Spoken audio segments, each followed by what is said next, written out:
नंदगांव का एक मोर प्रतिदिन भगवान श्री कृष्ण को रिझाने की कोशिश करता था। वह रोज अपने मधुर स्वर में कृष्ण कृष्ण पुकारता था।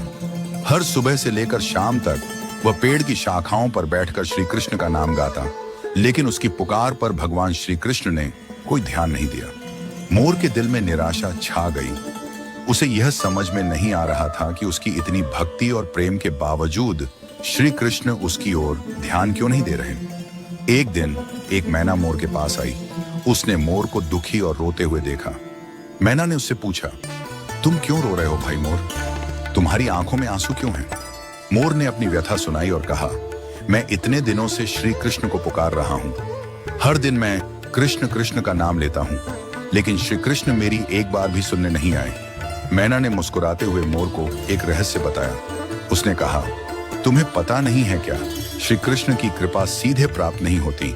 अगर तुम सच में उनकी कृपा पाना चाहते हो तो पहले उनकी प्रिय राधा रानी की शरण में जाओ। राधा रानी की कृपा के बिना श्री कृष्ण तक पहुंचना बहुत कठिन है। जब राधा रानी तुम पर कृपा कर देंगी तो श्री कृष्ण स्वयं दौड़े चले आएंगे।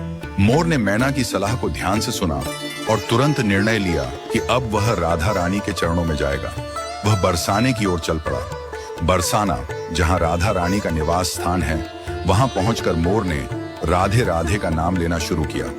अब वह कृष्ण कृष्ण के बजाय राधे राधे का मधुर उच्चारण करने लगा। उसकी आवाज में अब पहले से अधिक प्रेम और समर्पण था।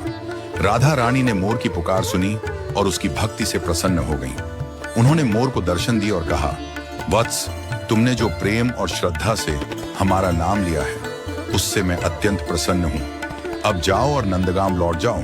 देखना, श्री कृष्ण स्वयं तुम्हारे पास दौड़े आएंगे। मोर को राधा रानी की कृपा का आशीर्वाद मिल गया था। उसका हृदय आनंद और भक्ति से भर गया।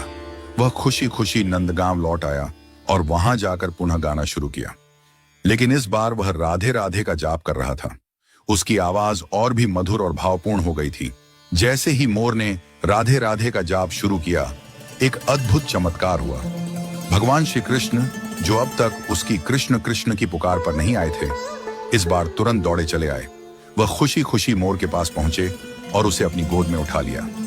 श्री कृष्ण ने मोर से प्रेम पूर्वक कहा, अरे प्यारे मोर, आज तुमने वह नाम लिया है जो हमारे लिए सबसे प्रिय है।